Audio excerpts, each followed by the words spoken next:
Paz e bem, boa noite, bem-vindos, bem-vindas a essa nossa primeira noite aqui da semana de estudos do curso de Filosofia na Universidade de São Francisco. Sou o professor Sandro, coordeno atualmente o curso de Filosofia em EAD aqui da Universidade. É uma alegria acolhê-los a todos vocês nesse espaço, nessa sala virtual, nesse campus digital, para que juntos possamos refletir, trocar experiências, saberes, aprendizados sobre a filosofia, especialmente nessas 2 noites que teremos, né, marcando aí a nossa semana de estudos de filosofia. Hoje, com grande alegria, temos a presença entre nós do professor Marcos Aurélio Fernandes. Logo mais faço a apresentação oficial, que traz, dentro dessa semana de estudos, que nós damos continuidade, na verdade, à nossa aula inaugural que tivemos, que também foi sobre a temática de Martin Heidegger, e agora também continuando, né, essa reflexão, o professor Marcos Aurélio, que traz, né, a intencionalidade do princípio da fenomenologia em Martin Heidegger, e também, né, os temas que ele vai estar discutindo, trazendo conosco, né, nessa noite. Quero apresentar o professor Marcos, né, que com grande alegria, né, agradeço desde já o aceite em estar conosco nesta noite. Professor Marcos Aurélio Fernandes, é professor adjunto do Departamento de Filosofia da Universidade de Brasília, possui graduação em Filosofia pela Universidade de São Francisco, né, portanto, assim como vocês também faz parte dessa casa, mestrado e doutorado em Filosofia pela Pontifícia Universidade Antoniana de Roma, e tem experiência na área de filosofia, com ênfase em Heidegger, atuando principalmente nos temas de fenomenologia, existência, liberdade e facticidade. Então, professor Marcos Aurélio, agradeço mais uma vez sua presença entre nós, muito obrigado, e a casa é sua, a palavra é do senhor também. Muito obrigado, professor Sandro. Boa noite a todas e todos. Para mim é uma alegria estar com vocês nesta noite. De certa maneira, como eu dizia ao professor Sandro, um retorno à casa, porque foi a partir da Universidade de São Francisco que eu pude obter a licenciatura, né, a graduação. Era frade franciscano, né? A gente estudou em Curitiba, em Rondônia, e também fizemos nossa formação junto à Universidade de São Francisco. Então, é uma grande alegria poder contribuir, de alguma maneira, com as atividades de vocês, com a formação de vocês, né? Eu irei ler um texto que escrevi, pode ser um pouco entedioso, mas apenas porque o pensamento exige um certo rigor, eu vou seguir o texto e depois nós conversamos mais livremente, né, a partir das perguntas e dúvidas que vocês trouxerem, seus comentários, suas sugestões também para a temática, tá bom? Ver se eu consigo compartilhar o texto.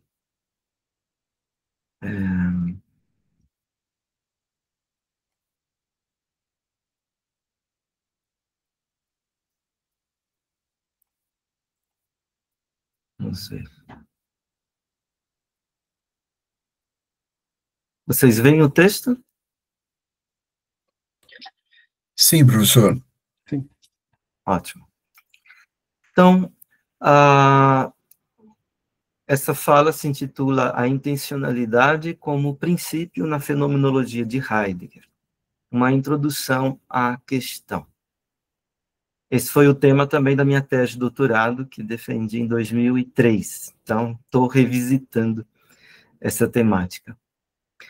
Eu começo com um mote, um epígrafe, escrita pelo professor Emanuel Carneiro Leão, na apresentação que ele fez ao livro que eu publiquei após a defesa de minha tese. Ele escrevia assim: a fenomenologia busca compreender a dinâmica de sentido do todo como um todo no seu momento cada vez singular. Assim, a intenção fundamental da fenomenologia está focada em captar a dinâmica de significação que o fenômeno consegue mostrar de si mesmo nesta pertença cada vez singular ao todo da vida. Por isto, o foco de toda a evidência da fenomenologia é, em última análise, a experiência, a relação significativa do fenômeno com o homem. Eu vou deixar isso como um plano de fundo do nosso texto. Talvez depois de expor o tema, fique mais claro porque eu coloquei este texto como nossa motivação aqui, digamos. A intencionalidade é, na fenomenologia, não só um começo, mas também um princípio. É um primeiro movimento de aproximação da pesquisa aos fenômenos. É um primeiro toque no tratamento da fenomenologia dos fenômenos, o qual repercute em outros momentos e movimentos. É o atingimento inicial com o qual se põe em movimento e se encaminha a investigação das coisas em questão. Mas este primeiro momento e movimento, este primeiro toque e atingimento, no qual tem a sua arrancada a investigação fenomenológica, desvela um princípio operativo. Um princípio não só deixa e faz começar uma realização, mas também a rege, se lhe impõe, como que determina o estatuto de seu modo de ser. O princípio não só deixa e faz começar, mas também rege o devir de uma realização, e o leva à sua consumação, à sua perfeição, ao seu fim. É no fim que o princípio se mostra em todo o seu vigor. Na preleção do semestre de verão de 1925, há 100 anos atrás, portanto, ministrada em Marburgo, Heidegger fala da intencionalidade como uma das 3 descobertas fundamentais da fenomenologia. As outras 2 eram a intuição categorial e o sentido do a priori. A intencionalidade é nomeada e exposta em primeiro lugar, pois é justamente do fenômeno da intencionalidade que provém o impulso autêntico do filosofar fenomenológico.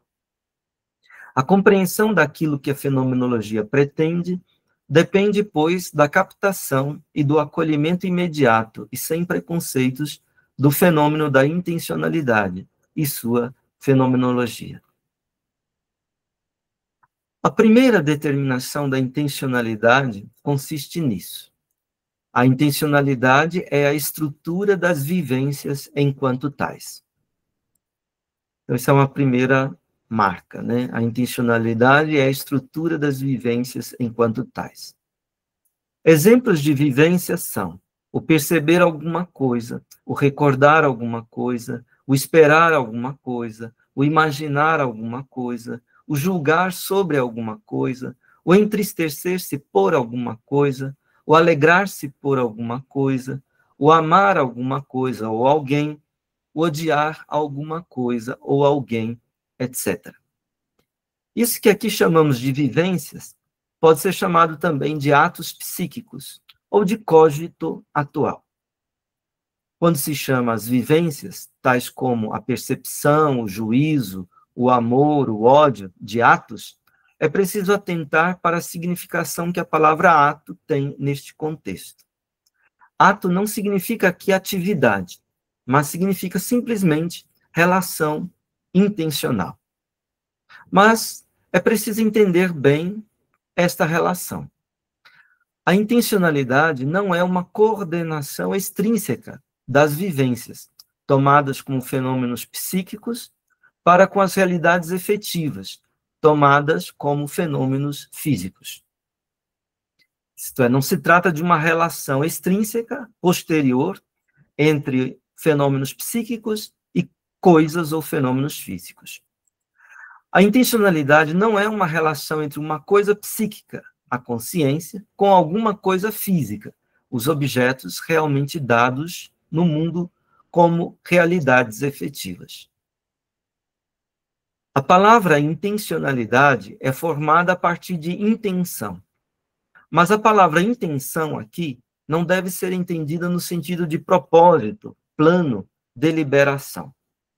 Neste sentido, tem que entender a palavra de um modo diferente como nós usamos a palavra intenção em nossos contextos atuais. Deve-se entender a palavra segundo o sentido latino da palavra intentio, a saber, como tender. Tomás de Aquino diz, segundo intentio sicut ipsum nomen sonat, significat inaliud tendere. Isto é, intenção, como o próprio nome diz, significa tender para um outro. Intenção diz, pois, um tender, uma tensão e uma tensão. Né? Uma tensão com S, que vem do tender como estar tensionado, né?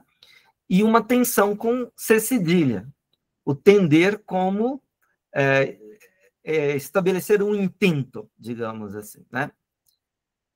Uma tensão e uma tensão que se dirige para algo outro.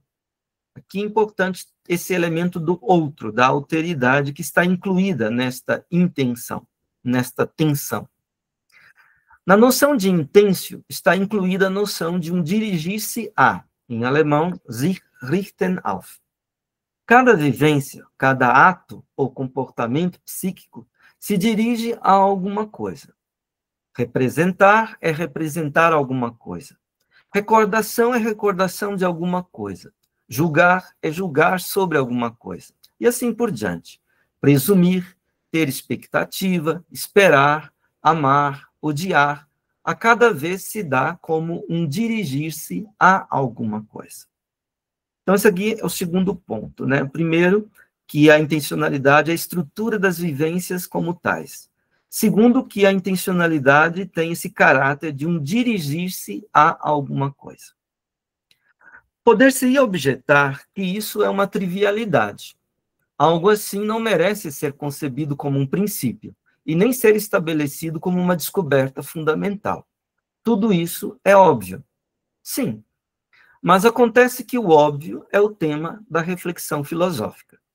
A filosofia questiona o óbvio, desvulgariza o vulgar, mostra a estranheza do que nos é familiar.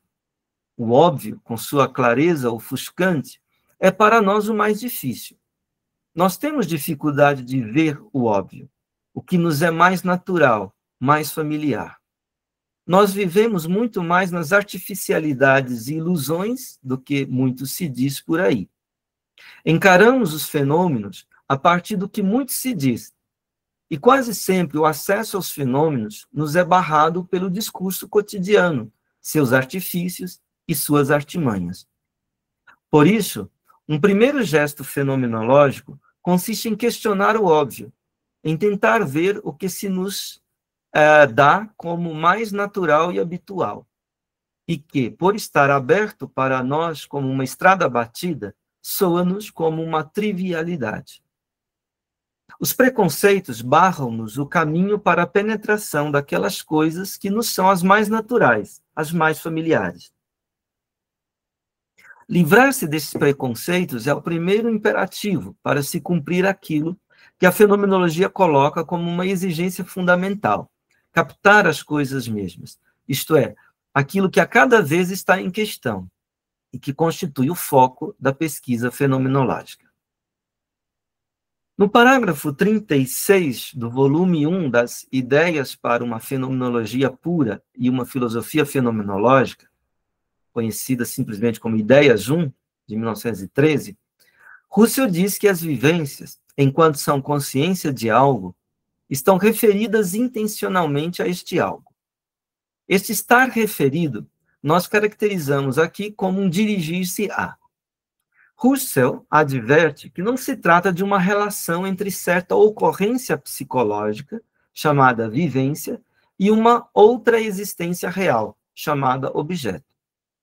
O que está em jogo não é um enlace psicológico que teria lugar no meio da realidade efetiva, objetiva, entre aquela ocorrência psicológica e aquela existência real.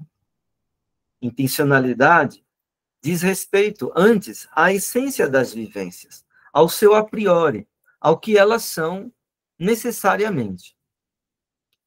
Ele não tem em mente as vivências enquanto fatos do mundo, enquanto fatos psicológicos, mas sim enquanto essências.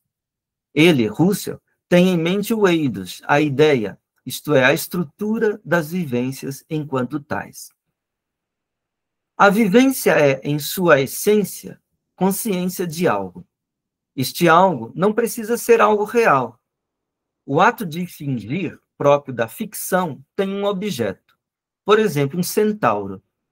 E, no entanto, o centauro não é algo real. A vivência da fantasia, por sua vez, é a consciência de algo, no modo do como se. O fantasiado se dá à consciência como se fosse real.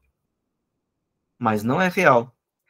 A vivência da percepção, o perceber, tem algo como objeto, o percebido. O percebido se dá como real à consciência percebedora. Mas tomemos a vivência de uma alucinação. Ela é a vivência de uma percepção presumida. O objeto da consciência alucinatória é um percebido presumido. A vivência da ilusão é também uma consciência de algo. O ilusório também é objeto intencional. E, no entanto, o ilusório não é real. Uma percepção é, por si, por natureza, a priori, necessariamente, percepção de alguma coisa, independente se este alguma coisa é realmente existente ou não. Por isso, também a percepção alucinatória e a percepção ilusória são percepções de alguma coisa.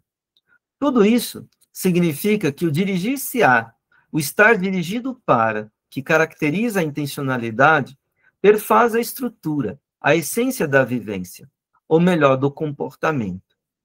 Este, o comportamento, tem o caráter de um relacionamento intencional.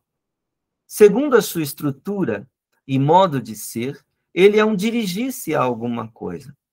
Isto quer dizer que não se dá primeiramente uma ocorrência ou um processo psíquico em si mesmo, que posteriormente, de modo complementar, casualmente se torna intencional. Não. A intencionalidade não é algo que se acrescenta às vezes, casualmente, às vivências, mas as vivências mesmas são intencionais. A relação intencional é constitutiva das vivências. É-lhes essencial, estrutural, necessária, a priori. No parágrafo 37 das ideias 1, Russell diz que, uma vez que se leva a cabo uma vivência intencional atualmente, ela se dirige a algo. A esta vivência, ato ou cogito, é inerente um ter em mira aquilo que se constitui como o aqui do dirigir-se a. Cada vivência exercita uma olhada para aquilo a que ela se dirige. Esta olhada é imanente à vivência. Cada ato, segundo seu modo de ser, exercita uma olhada que lhe é peculiar. Assim, na percepção, a olhada é percebedora. Na ficção, é fingidora. No querer, é volente, etc. Esta olhada não é um ato peculiar. Ela é um momento essencial de cada ato. Não é uma apreensão especial, separada, temática. O objeto intencional, aquilo a que se tem em mira no dirigir-se-á da vivência, não é um objeto apreendido, no sentido de ser um objeto a que se dirige a atenção, para se observar e conhecer. A olhada imanente à vivência não é, pois, um ato objetivante. O ato objetivante, que observa em vista da produção do conhecimento objetivo, é apenas um tipo de ato. A olhada imanente, o ter em vista espiritual da vivência, é um voltar-se ao objeto intencional, que se dá a cada vez segundo o tipo de vivência que está em questão. No ato de valorar, estamos voltados para o valor. No ato de nos alegrar, para o que nos alegra. No ato do amor, para o amado. No agir, para a ação. Temos em mira o objeto, sem torná-lo objeto de observação apreendedora, ao modo de um ato objetificante que encara a coisa como mera coisa. Assim, no ato de valorar, eu me volto para a coisa valorada, e não para uma mera coisa. Com outras palavras, não é assim que primeiramente nós apreendemos meras coisas, para só depois, em modos variantes de consciência, valorá-las, querê-las, etc. Não é assim que nós nos relacionamos com objetos já apreendidos e só depois os valoramos, os queremos, etc. Cada ato, a cada vez, segundo seu tipo de intencionalidade, exercita um olhar espiritual imanente voltado ao seu objeto intencional pleno. Em cada tipo de ato, vigora um modo de atenção, de voltar-se ao objeto, tendo-o em mira. Esta atenção da intenção não é, porém, um notar meras coisas e um observar meros fatos. Cada tipo de intenção tem um tipo de atenção. O nosso mundo não é um mundo homogêneo que consiste de meras coisas, de meros fatos da natureza, que, por sua vez, são, por complemento, valorados. O nosso mundo da vida é uma realidade estruturada complexa, multidimensional, cujas múltiplas formas contêm regiões e tipos de realidade diversos. O nosso mundo da vida não é apenas dotado de diferentes tipos de objetos, mas é estruturado com diversos tipos de objetualidades. Todo comportamento e toda relação humana para com as coisas, segundo o modo de sua intencionalidade, de seu dirigir-se a algo, e segundo o modo de sua atenção, de sua olhada espiritual, contém em si uma objetivação própria. Trata-se de uma objetualidade imanente ao próprio ato. Russell recebeu a ideia da intencionalidade de Franz Brentano.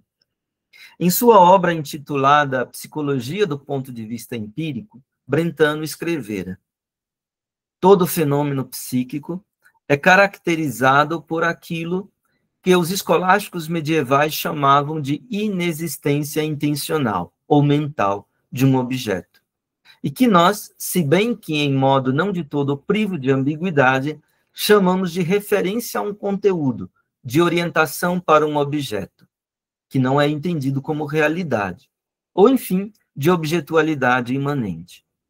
Todo fenômeno psíquico contém em si algo como objeto, mesmo se nem todo fenômeno faz no mesmo modo.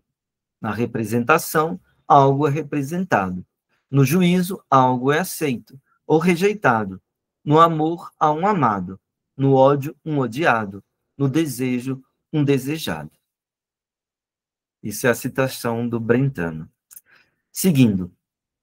O que se dá de modo primordial num só golpe, como que a constituir a vivência a sua objetualidade, é o referimento intencional, a intenção. Este referimento é o que faz a vivência ser vivência desta objetualidade, e não de uma outra. Ou ainda, é o que faz esta objetualidade ser objetualidade desta vivência, e não de uma outra. Assim, todo perceber é percepção de um percebido, como todo imaginar é imaginação de um imaginado, e vice-versa. Todo percebido é o percebido de uma percepção, e todo imaginado é de um ato de imaginar. Cada tipo de ato psíquico possui uma estrutura essencial pré-formada. É cada vez um determinado tipo de referimento intencional. Cada ato apreende o seu objeto de modo diferenciado, todo próprio, o qual é predeterminado em sua própria estrutura. Com outras palavras, cada tipo de ato está em jogo um tipo de referimento diferente. E em cada tipo de referimento, o objeto é cunhado, moldado, configurado de modo diverso.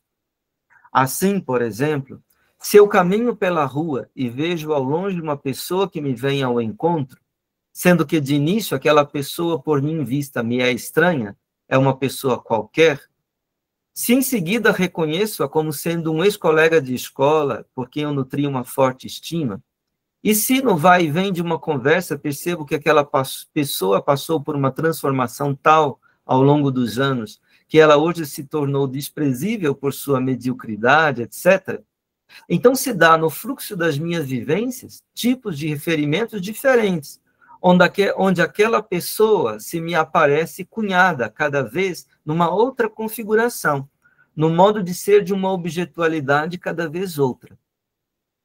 Quando ao longe apenas vejo aquela pessoa que me vem ao encontro, aquela pessoa se me aparece como sendo uma pessoa apenas vista. Quando a reconheço como sendo um ex-colega por quem eu nutria outrora uma estima e um afeto de amigo, ela se me aparece como sendo uma pessoa amável, amigável. A sua manifestação como apenas vista e a sua manifestação como amável são bem diversas. De repente, aquela pessoa se transforma diante de meus olhos. O seu aparecimento, até então mais ou menos indiferente, se torna significativo e importante. É o momento do reconhecimento, do reencontro. Eu mesmo sou transformado neste encontro. Redesperta em mim aquela simpatia que antes existia. Eu, que até agora era apenas um transeunte a mais a percorrer aquela estrada, preocupado em chegar a tal ou tal lugar, agora sou um amigo a conversar com outro amigo. Assim, como cada vivência cunha, configura o objeto num perfil cada vez diferente, o faz aparecer cada vez num outro modo, assim também cada vivência cunha o sujeito, o meu eu, numa disposição cada vez diferente. Eu me altero, no sentido literal da palavra, isto é, eu me torno cada vez outro, permanecendo eu mesmo. Continuando a explicitar o exemplo acima, quando eu me dou conta de que aquela pessoa já não era a mesma, que ela estava mudada, que deixou de ser aquela pessoa amável e se transformou ao longo dos anos numa pessoa medíocre, eu sou então tomado de tristeza e passo a sentir por aquela pessoa um certo desprezo, ou quiçá uma certa piedade.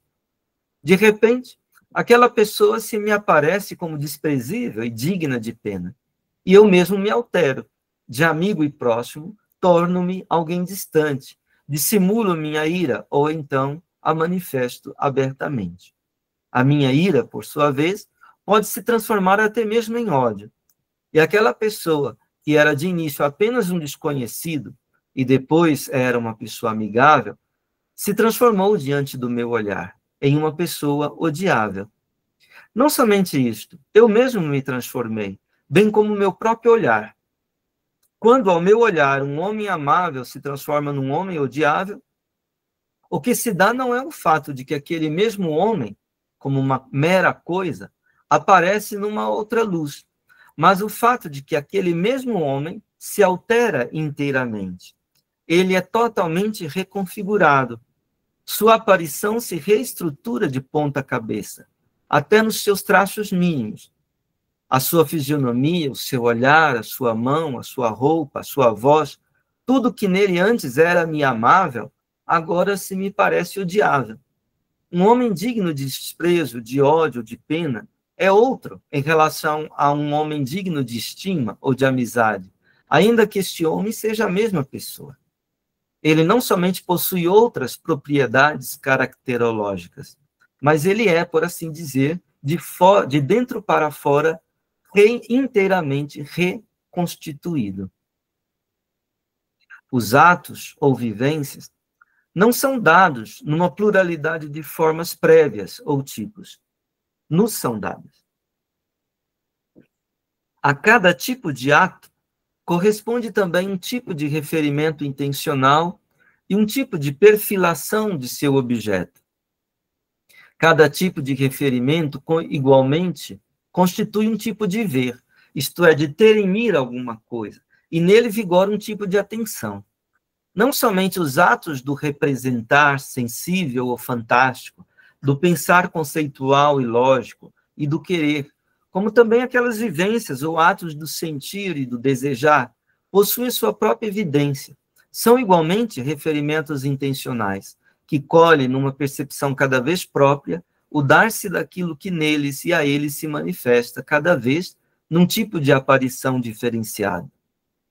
Os sentimentos não são meros estados psíquicos, são verdadeiros atos psíquicos, isto é, intenções. Com outras palavras, são referimentos afetivos. O prazer é comprazer-se em alguma coisa. O desprazer é desagradar-se de alguma coisa. Na dor, algo nos aflige. Na atração, algo nos atrai. Na repulsa, alguma coisa nos repele. Na alegria, algo nos alegra. Na tristeza, nos entristece. No temor, há o temido. Na esperança, há o esperado. No amor, há o amado. No ódio, o odiado. Na estima, algo é estimado. No desprezo, algo é desprezado. Na vergonha, nos envergonhamos de algo. No arrependimento, nos arrependemos de alguma coisa. E assim por diante. A essência específica destes atos ou vivências exige o referimento intencional.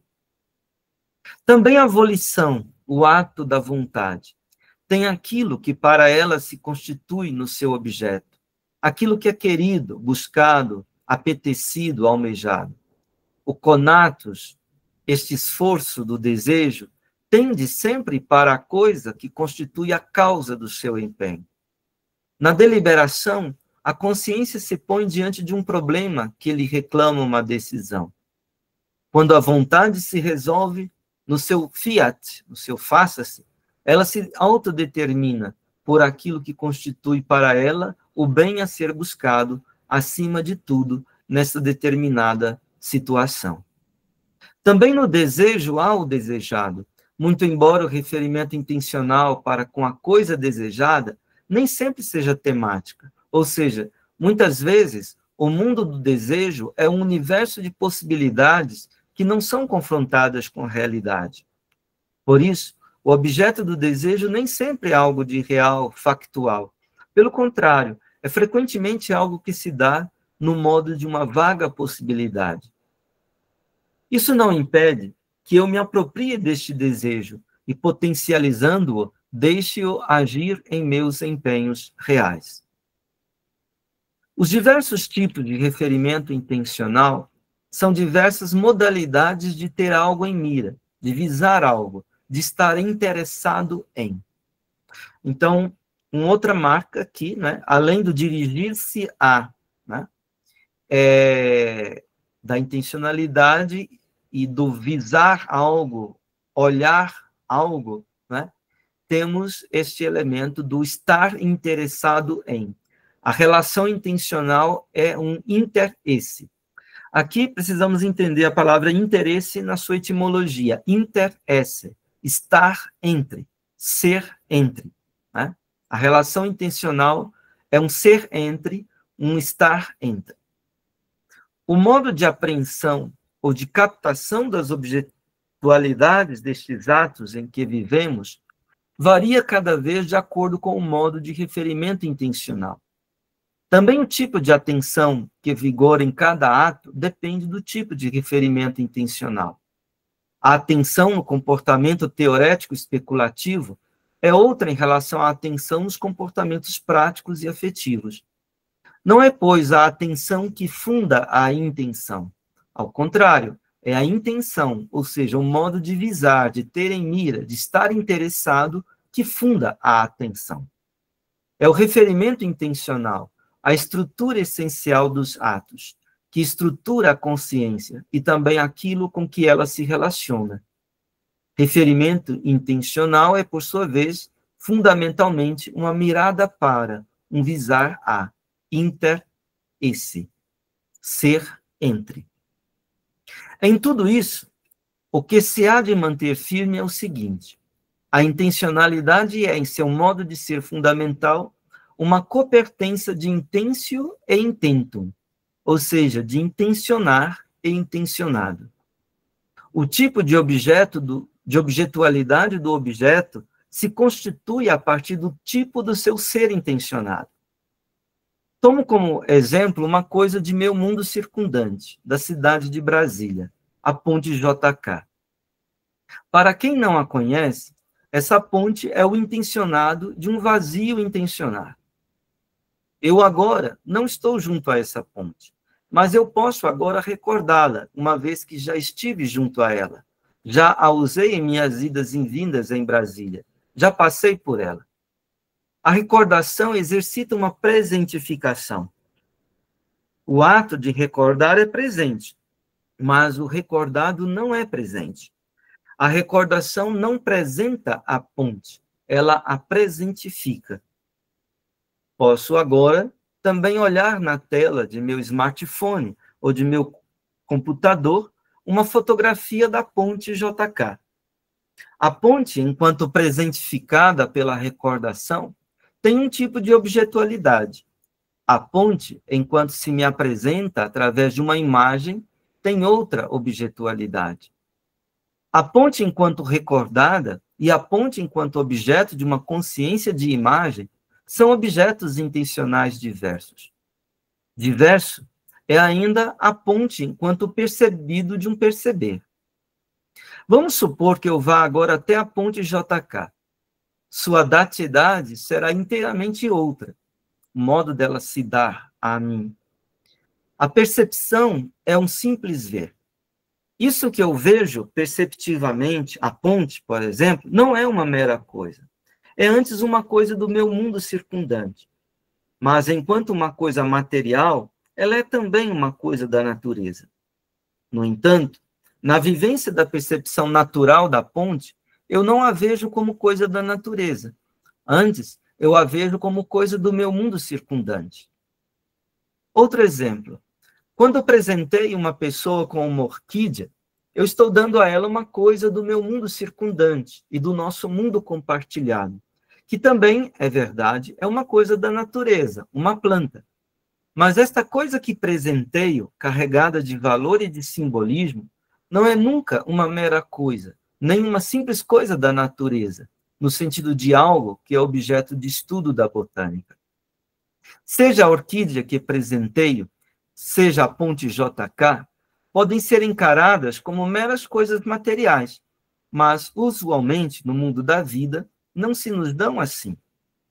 O percebido do perceber é, na percepção natural, no mundo da vida, algo dotado de uma significância mundana, entendendo-se por mundo o mundo da vida, que é sempre um mundo espiritual, cultural, histórico. Outro caráter importante do percebido do perceber natural. Ele se dá em carne e osso, em pessoa, ou seja, em sua presença viva. Russell usava a expressão leibhaftig, corporalmente. É corporalmente, mas tem esse sentido de que está em carne e osso, em pessoa. A percepção, enquanto uma vivência intencional, se estrutura como a copertença do perceber e do percebido, incluindo nisso o como do ser intencionado do ser percebido. O caráter de ser percebido do ente, a saber, o caráter do estar aí em sua presença viva, leibhaftig da, em alemão. O percebido do perceber é o ente mesmo, em seu caráter de presença viva. Aqui é preciso neutralizar um preconceito que permeia certa tendência da filosofia moderna. Desde Descartes, a saber, da filosofia moderna desde Descartes, a saber, de que o percebido do perceber são conteúdos da consciência. Segundo esta posição, a perceptio, o perceber, o representar, não teria nenhuma transcendência. A consciência estaria encapsulada, não sairia de si e não chegaria nunca ao objeto. Ela só se relacionaria com seus próprios conteúdos. Ora, a descoberta fenomenológica da intencionalidade se contrapõe a este dogma. A intencionalidade mostra que o dirigir-se-á da vivência é um exercício de transcendência. O humano não é uma psique, uma consciência, um sujeito, um eu, uma pessoa que vige como algo encapsulado, encerrado em si mesmo. Não. Intencionalidade é transcendência. Agora, outra marca a transcendência da intencionalidade. Ser humano é abertura, o que Heidegger evocou com expressões como Dasein, ser o aí, ser no mundo, clareira do ser. O ser humano encontra-se com sua humanidade sobre o fundamento do ser o aí, isto é, sobre o fundo desta abertura para o todo do ente em sua manifestatividade como mundo. O percebido do perceber é, assim, uma significância que se me aparece e me chama em causa, me fala, me interpela a partir de sua pertença ao mundo. Dasein, ser o aí, significa o âmbito deste poder apreender, que acontece como exercício de um simples ver. Ser Dasein, ser o aí, significa ser o ser do aí, ou seja, ser o espaço aberto em si mesmo pela rupção do ser. Ser um círculo de desvelamento do ente, e, respectivamente, do ser do ente. No irromper do ser, os entes podem imergir e se abrir naquilo que são e como são. Ser no mundo é ser abertura de mundo. Existência é um estar fora de si, um êxtase. O humano é excêntrico. Ele só é o que ele é numa relação de abertura para com o ser do ente no todo. A intencionalidade, enquanto exercício de transcendência, é a razão de conhecer o ser no mundo. O ser no mundo é a razão de ser da intencionalidade. Em virtude dessa transcendência da intencionalidade, nós podemos dizer: o intencionado do intencionar no modo do percebido do perceber é o ente mesmo, em seu ser, em sua presença viva. Quando eu vejo um ipê amarelo, eu vejo um ipê amarelo. Isso pode soar trivial, mas não é. Isso significa dizer, quando eu vejo um ipê amarelo, eu não apreendo conteúdo de consciência, como quer a filosofia moderna a partir de Descartes e em outras correntes. Eu apreendo o ente mesmo. Este ipê amarelo aqui, em sua presença viva. Este simples ver, este simples apreender é a abertura de mundo. O ipê amarelo florindo em meu mundo circundante, que é também um mundo compartilhado com outros, que é ainda mundo da vida, não é mera coisa, nem é mera coisa da natureza. É uma coisa circummundana, permeado de uma significância mundana. Nada é melhor para deixar e fazer aparecer o caráter mundano das coisas que a arte. Voltemos ao exemplo da ponte JK. Há uma música de um cantor, de um rapper brasiliense, que compôs uma canção chamada Eu e Lenine. A música é interpretada com o cantor Lenine, que começa com um fragmento de sua canção intitulada Já que sou... esse sou tem o L. Sou alma, né? Já que sou brasileiro. Uma alusão a Jackson do pandeiro. Depois tem também um fragmento de uma outra música de Lenine chamada A Ponte. Então, é permeada com essas duas músicas de Lenine. Aqui faltou mencionar A Ponte.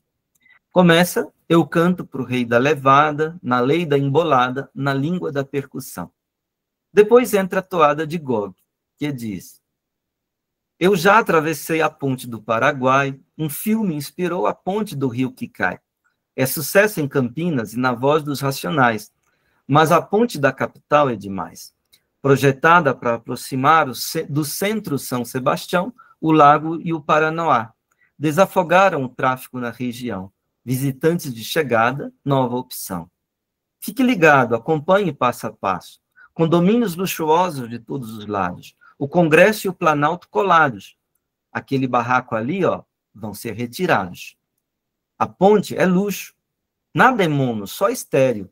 1.200 metros, louco visual aéreo. Quem sobe, só para regular a antena, reforça as pontes safena. A ponte começou depois, mas terminou bem antes que as obras do metrô. Quem mora fora do avião, bate palma, aplaude, apoia, pede diversão. A ponte é muito, muito iluminada.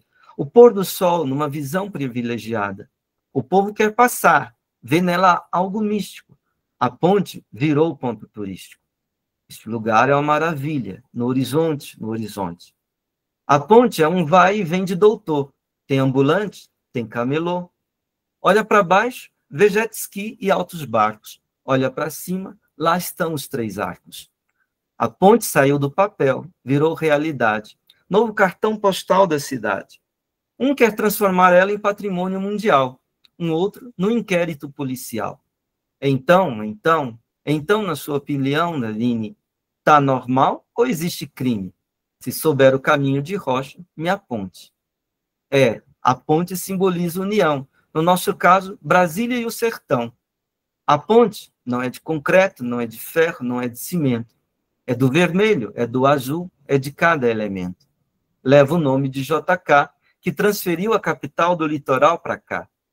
Lenine, te peço mais um favor, diz aí. Cante a origem deste preto que se apresentou. Nagô, na Golden Gate. Quem foi? O projeto do arquiteto Alexandre Chan. Comprasse, pagasse? Todas as contas foram aprovadas pelo TCU. Me diz quando foi. Quanto foi? 164 milhões de reais. Bota fé.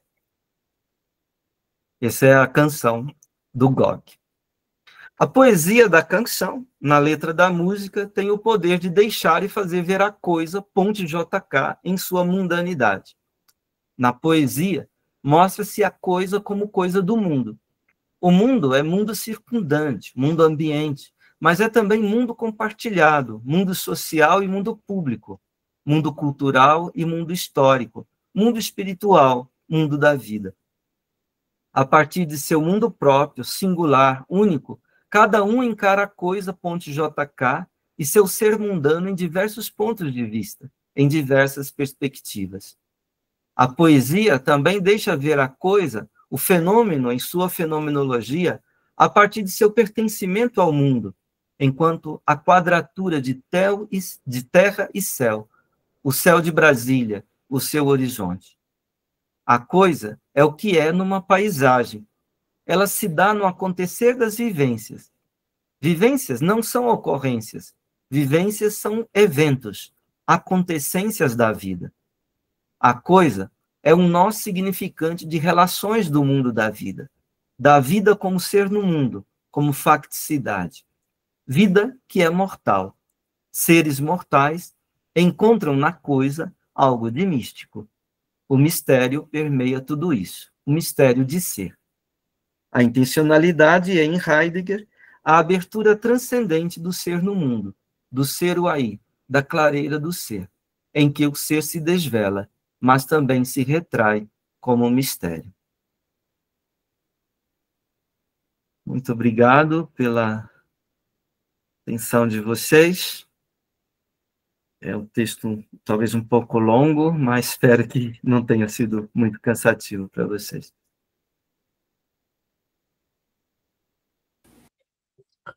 Bom, professor, é muito interessante, né, a gente olhar o Heidegger, né, nesse ponto de vista, né, do que ele propõe, né, da intencionalidade, né, e essa analogia da ponte que o senhor fez, ficou martelando muito aqui na minha cabeça justamente por isso, né, porque essa ideia de que é uma relação, né, e uma relação que não apenas ir até ali, mas uma relação entre pontos, situações, pessoas. Essa música final, então, ela faz uma analogia com uma interdisciplinaridade, com vários pontos que a gente tem aí que envolve uma situação, né, de reflexão filosófica, tá? Para puxar aí questões da política, questões da cultura, questões da sociedade.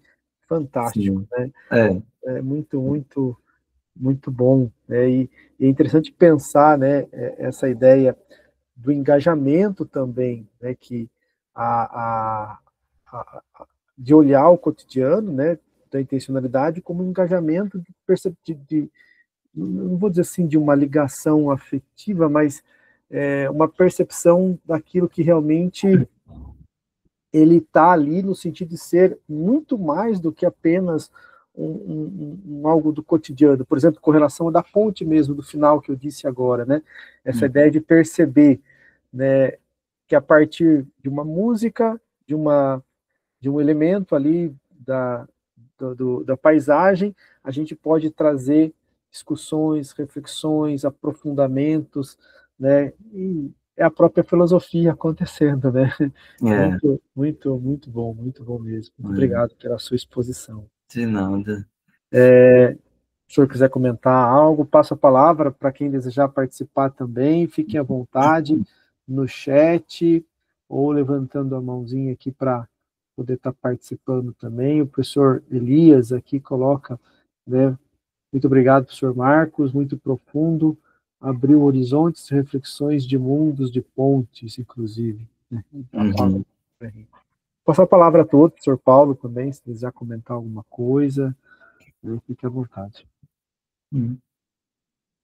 A Giovânia nos coloca em um mundo bem filosófico.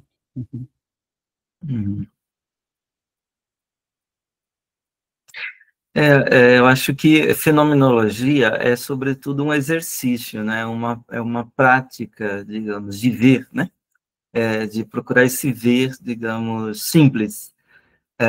E por isso é um exercício, né? A fenomenologia, quando a gente lê Husserl, lê Heidegger, né? A gente vê muito, o mesmo Merleau-Ponty, né? Sartre, é uma marca, assim, desse exercício filosófico, né? De que aquilo que circunda nosso mundo, aquilo que perpassa nosso mundo, e nossa experiência do mundo, mesmo sendo cotidianidade, não é algo trivial, não é algo banal, né? Mas quando a gente começa a talvez, assim, limpar melhor esse olhar, vai vendo o extraordinário, né? Esses entrecruzamentos de dimensões, de tipos de realidades, né, que se dão na nossa experiência das coisas e nessas coisas da experiência, né? Então, eu acho que a poesia, ela tem o condão de fazer isso, de fazer a gente ver isso melhor, né? Quando a gente está descrevendo filosoficamente, a gente também pode fazer ver, mas a poesia tem esse poder, né? Husserl costumava dizer que o fenomenólogo tinha que pegar uma nota grande e transformar em moedinhas, né? Então, esse exercício é essa tentativa de transformar em moedinhas, né? Temos aqui algumas perguntas no chat, professor. O Christian, ele diz, né, o professor poderia falar mais sobre o conceito de objetualidade? Sim. Objetualidade, eu estou traduzindo o que Husserl e Heidegger chamam de Gegenständlichkeit. A palavra Gegenstand tem o sentido de algo que está frente a nós, que está em face a nós, que ao mesmo tempo se opõe a nós, resiste a nós, né? É a mesma origem, mesma etimologia da palavra latina objectum, né? Aquilo que está lançado diante de nós, né? Então, a objetualidade é o caráter de ser do objeto, né? Assim como poderia fazer uma analogia, a bondade é o caráter de ser do que é bom, não é isso? Então, esse dade, esse sufixo dade, tem esse significado de um caráter de ser, né? Então, o que eu quis mostrar, assim, que na intencionalidade, nós fazemos a experiência não só de diferentes tipos de objetos, em diferentes vivências, experiências que nós temos do mundo da vida, mas nós fazemos experiência de diferentes tipos de objetualidades, né? Não só diferentes tipos de objetos. Quer dizer que o mundo ele é multidimensional, ele é multiestrutural, e que os diversos tipos de objetualidades se dão também numa relação entre si. Poderíamos, por exemplo, dar como exemplo, sei lá, a objetualidade da orquídea, enquanto a orquídea é um objeto de pesquisa do botânico, né? E a objetualidade da orquídea, enquanto a orquídea ela é um presente que eu dou para um amigo, é um tipo de objetualidade bem diverso, né? Porque a relação intencional é outra. A relação significativa que se estabelece entre essa coisa e o humano é outra, né? Digamos assim, um rio como lugar de morada para um ribeirinho, e um rio como visto como um potencial energético de hidrelétrica, são objetualidades diversas, né? Em perspectivas e em experiências, vivências diversas, né? E, digamos assim, se eu olho para uma obra de arte, é uma outra objetualidade, né? Não é somente um outro tipo de objeto, como se todos os objetos fossem de um único tipo, como se fossem meras coisas, e aí variassem nossas perspectivas ou nossas vivências desses objetos. Não, as objetualidades dos objetos mudam, e mudam dinamicamente, de acordo com a história de nossas experiências, né? Então, uma obra de arte, ela poderia ser vista simplesmente como uma mera coisa, né? Ou a obra, sei lá, alguém poderia pegar uma tela de Van Gogh e tentar estudar a composição química das tintas dessa tela. Aí ele está tratando a tela, o quadro de Van Gogh como uma mera coisa. Mas, para poder ver o quadro de Van Gogh enquanto quadro de Van Gogh, eu já tenho que estar numa outra relação intencional em que se me dá um outro tipo de objetualidade, né? Então, é isso que eu quis dizer, objetualidade tem esse sentido. É diferente de objetividade, né? E ainda tem outra palavra, objetidade. Heidegger, às vezes, usa objetividade ou subjetividade, em lugar de subjetividade e objetividade, né? Então, a objetividade se refere muito mais ao caráter do nosso conhecimento dos objetos, e não ao caráter de ser dos objetos. Então, repetindo, objetualidade, o caráter de ser dos objetos. Objetividade como caráter de conhecimento que eu tenho dos objetos, ou o caráter, digamos assim, como o objeto se insere nesse caráter de conhecimento, né? Então, tentando diferenciar objetividade e objetualidade, isso eu acho importante, né? Ok. Temos aqui também, professor, uma outra questão do professor Tomi Akira. Ele parabeniza pela exposição, como sempre promovendo pontes. Gostaria de saber se o que denominou de coisa seria o fenômeno. Sim, muito obrigado, Tommy, obrigado pela presença.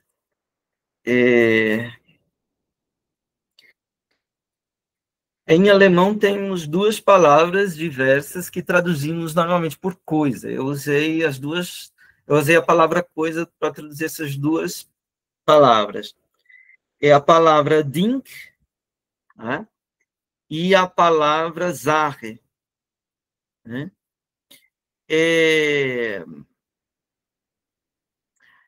Eu quis dizer que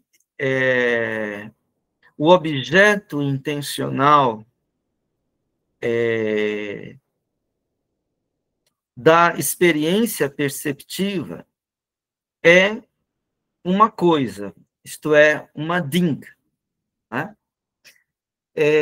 E esta coisa, ela se nos apresenta na experiência cotidiana, no mundo da vida, como uma coisa do mundo circundante, Welt, como Heidegger usa. Esta coisa não é meramente uma coisa, quero dizer, não é uma mera coisa. Né? O que Husserl também afirma. Né? Husserl vai dizer que os objetos das nossas vivências práticas e das nossas vivências afetivas, que são a grande maioria das nossas vivências, esses objetos têm uma objetualidade diferente dos objetos do conhecimento teórico, do conhecimento especulativo, teórico. Né? Então, elas não são assim meras coisas que depois recobram um valor, elas já são coisas valoradas, quer numa perspectiva prática, do uso, por exemplo, dessas coisas, quer numa perspectiva afetiva. Né? Por exemplo, eu guardo o chapéu do meu pai, já falecido. Né? Esse chapéu não tem nenhum valor prático, não uso o chapéu. Mas esse chapéu tem uma significância afetiva. Né? O que é importante nisso, do ponto de vista da fenomenologia do Heidegger, é que essa coisa, ela é, por assim dizer, um nó de relações significativas. Né? Ela é uma significância.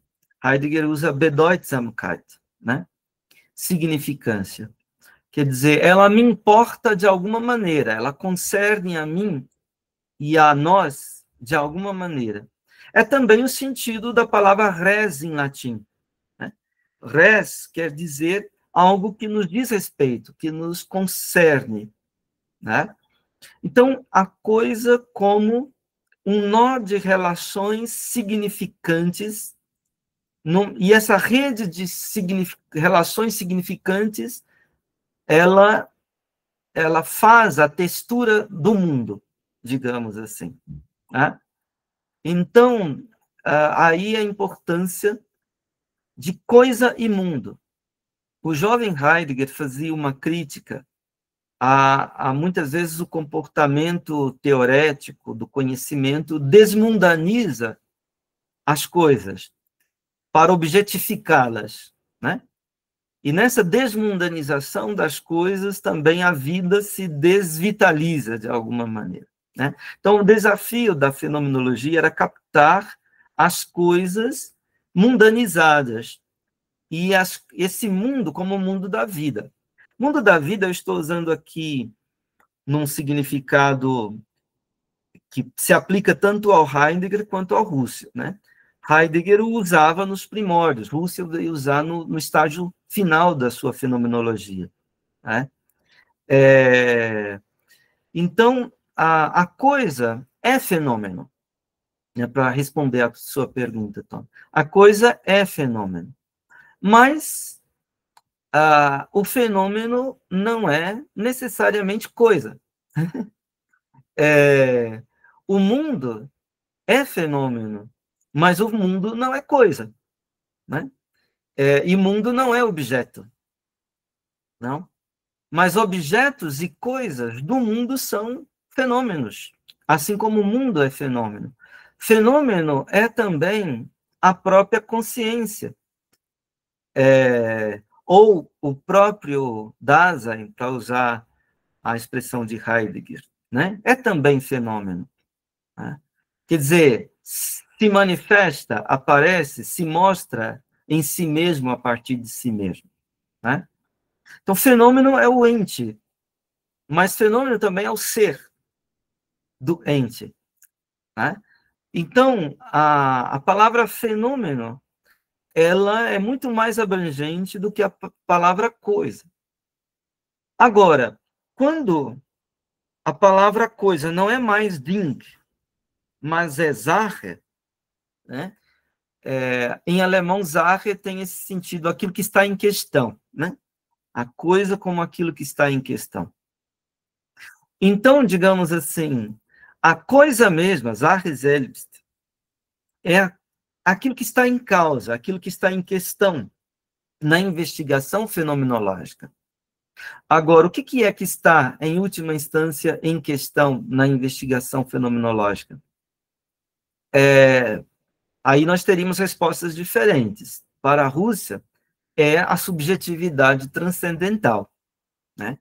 Para Heidegger, a coisa mesma da investigação fenomenológica é o ser, né? Mas ser, digamos assim, sua doação e o seu mistério se mostra como ser do ente, ou no ente. E o ente no seu todo se chama mundo, né?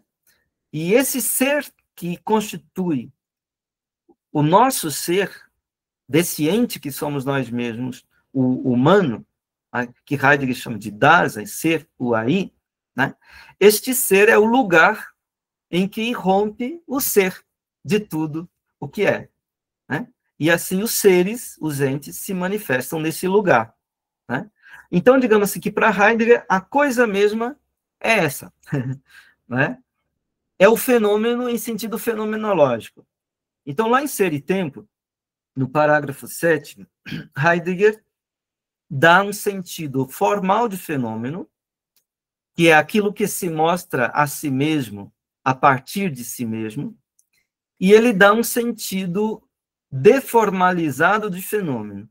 No sentido deformalizado de fenômeno, ele fala de um sentido vulgar de fenômeno. O sentido vulgar é o fenômeno como uma coisa que tem uma manifestação sensível. É o sentido kantiano, por exemplo, da palavra fenômeno, né? E fala de um sentido fenomenológico de fenômeno. E aí Heidegger diz que o sentido fenomenológico de fenômeno é o ser. É justamente aquilo que não aparece de início na maior parte das vezes, mas que se dá como fundamento do que aparece para nós. Bem, eu acho que eu poderia responder essa pergunta seria isso agora. Professor, o Leno, ele coloca aqui um comentário, né? Sempre uma reflexão mais profunda, outras e provocadora. Fiquei aqui preso com a alucinação minha área. Ele é da psicologia, né? E precisamos muito repensar esse fenômeno desnaturalizando a suposta obviedade de ser um sintoma, mas de ser um sintoma. Mas para pensar, pois ao final a ponte também me tomou. Isso. Realmente essa questão da ponte, eu também fiquei bastante, né, assim, preso, né, com essa imagem. A Regina coloca aqui, né, essa impressão dela da ponte com relação às classes, né, a diferença entre classes. Sim. Tem mais duas perguntas aqui, eu vou colocá-las já. Né? O Kleber, ele pergunta, né, se a teoria da relatividade há influências com relação nesse pensamento de Heidegger, e o Gustavo, ele faz um comentário e também, acho que uma pergunta, mandou aqui, o que fazer para superar a estranheza causada pela forma de expressão do texto de Heidegger em Ser e Tempo, da forma do pensamento, tenho dificuldade na compreensão do texto, quanto da tradução do Castilho, como na tradução da Cavalcante. Sim. Sobre a pergunta, teoria da relatividade, né? Eu não vejo qualquer influência, né? A concepção do tempo, por exemplo, que Husserl traz, eu não conheço bastante a fundo essa teoria do tempo do Husserl, mas me parece toda uma outra coisa diversa, em outro horizonte e dimensão do que a concepção de tempo física, né, objetiva, da teoria da relatividade. Embora, né, talvez, sejamos induzidos a fazer uma relação no sentido de que o tempo tomado não como absoluto, né, mas o tempo tomado numa relação, né, que no caso seria uma relação intencional, né. Porém, quando se trata de interpretar, esclarecer o tempo na relação intencional, nas vivências da consciência, né, tem um sentido bem diverso, a meu ver. O tempo é, de certa maneira, a própria forma da consciência, né? É aquilo que estrutura a consciência e suas vivências, de certa maneira, né? E não um caráter, digamos assim,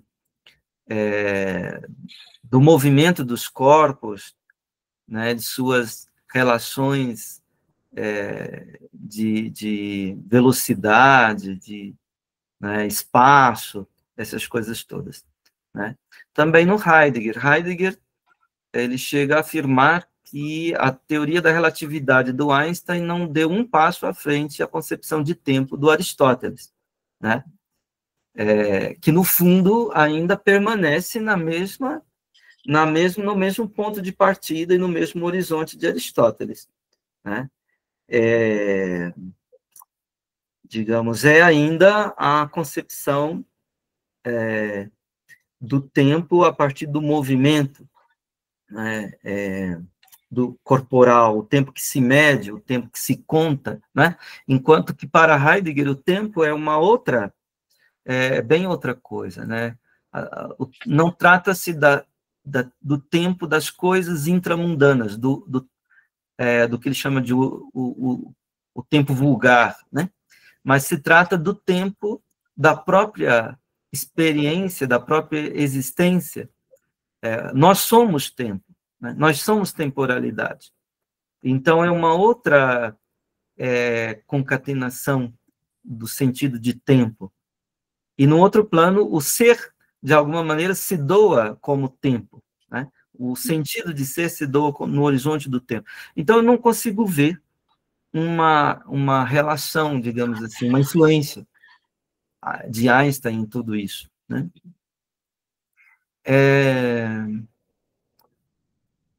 A pergunta: o que fazer para superar a estranheza causada pela forma de expressão do texto de Heidegger e Seritem?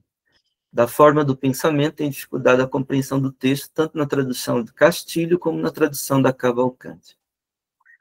Olha, Gustavo, se você for perguntar para um alemão, mesmo um alemão que tenha curso superior, tenha uma carreira universitária já feita, ele vai te dizer que o texto do Heidegger é estranho para ele. Não é tanto uma questão de tradução, né? É uma questão, a estranheza da linguagem. Mas quando eu leio Guimarães Rosa, também é uma linguagem super estranha, né? Eu adoro Guimarães Rosa, vou fazer o meu pós-doc o ano que vem, espero, sobre Guimarães Rosa, e quando um brasileiro lê o Grande Sertão Veredas, ele é tomado por uma estranheza. Então, eu diria assim que a linguagem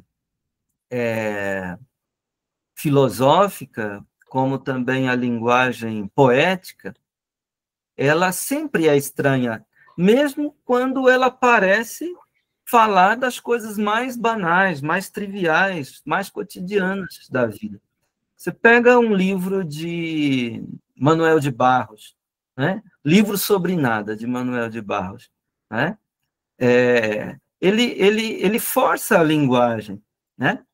Então, por que o poeta força a linguagem? Por que o filósofo, o pensador, força a linguagem? Por que ele não se contenta com a linguagem cotidiana, né? E seus caminhos, suas estradas já batidas, né? porque está em jogo dizer alguma coisa de um modo inaugural, alguma coisa que há que ser dita e que a linguagem, nem a linguagem científica, nem a linguagem cotidiana, elas servem, elas prestam para esse dizer inaugural, né? Aí, eu acho que da parte do leitor não tem outra escapatória, a não ser enfrentar o estranhamento, a não ser, digamos assim, deixar que a leitura do texto leve a estranhar a mim mesmo, que sou o leitor, e ao meu mundo familiar. Eu acho que isso que é digamos assim, o efeito da leitura de um texto filosófico, né? Então, eu acho que aprender a gostar do que é difícil. Se você não aprende a gostar do que é difícil, não vai ler nunca Seritempo, né? Eu, quando estudante de graduação, me propus ler 4 vezes Seritempo. A primeira vez, pergunta se eu entendi alguma coisa. Não entendi nada, né? A segunda vez, já comecei a desconfiar de algumas coisas, a fazer algumas inter-relações, a captar alguns conceitos, assim, né? A terceira vez, e assim por diante. Acho que um texto filosófico, a gente nunca consegue entender numa primeira vez, né? Mesmo, tem textos que nos enganam. Eu acho, por exemplo, que Descartes, às vezes, me engana facilmente. Eu leio Descartes, eu tenho a impressão de que eu estou entendendo. Aí eu sempre fico desconfiado. Acho que eu não estou entendendo, né? Então, mas acho que isso é próprio da leitura filosófica, né?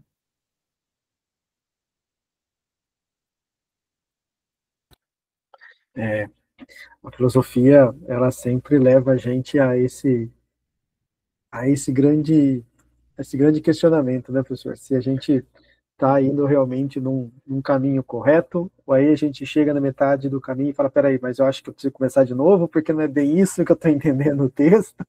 Essa é a vantagem da filosofia. Mas, maravilhoso, muito bem. Agradeço, professor, a, a fala do senhor, né, a sua disponibilidade em estar com a gente aqui nessa nossa abertura da Semana de Filosofia. Já fica o convite para que possa outras oportunidades também permanecer, estar conosco em outros eventos também, né? E quero agradecer muitíssimo a sua fala, a sua participação, foi, acho que de uma profundidade muito grande para os nossos estudantes, né? No sentido de compreender toda essa percepção, essa reflexão, esses caminhos que a filosofia aponta, né? E trazer para eles, né, esse pensador tão importante, ao mesmo tempo tão, eu diria assim, às vezes distante da realidade deles, porque fica um pouco dessa fala também, nossa, é muito difícil entender Heidegger, né? E às vezes a gente acaba não querendo, mas como o senhor colocou, né, dentro dessa perspectiva da poesia, do cotidiano, a própria dinâmica do texto do senhor que traz a intencionalidade, eu acredito que, né, a partir de hoje, assim como já na aula inaugural, muitos vão começar a olhar Heidegger aí com uma vontade até de fazer um TCC sobre ele. Então, né, agradeço, muito obrigado mesmo a sua participação entre nós. Passa a palavra para os agradecimentos. De nada, sou eu que agradeço. Como eu disse, de certa maneira foi um retorno à casa, né?